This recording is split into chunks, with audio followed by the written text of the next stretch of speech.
எல்லாத்தையும் நல்லா மிக்ஸ் பண்ணிக்கணும். இந்த மாதிரி நல்லா மிக்ஸ் பண்ணிக்கணும். மசாலா தான் நல்லா இதுக்குள்ள சேர்ந்து. அடுத்தது கொத்தமல்லி போட்டுக்கலாம்.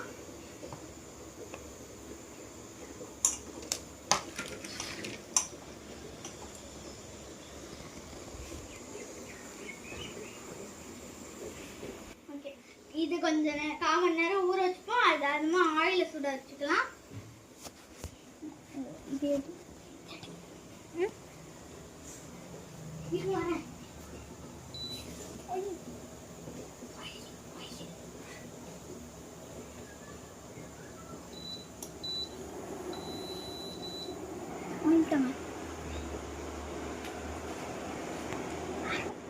ஒரு கடாயை எடுத்து அடுப்பில் வச்சுக்கிறோம்.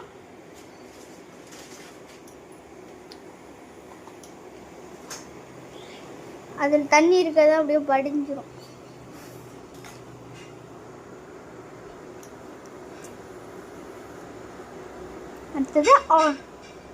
அடுத்து ஆயிலில் சேர்த்துக்கிறோம். அது அப்படியே கலர் மாறும் போது தான் நம்ம சிக்கனை தான் வச்சிருக்கதை போடணும்.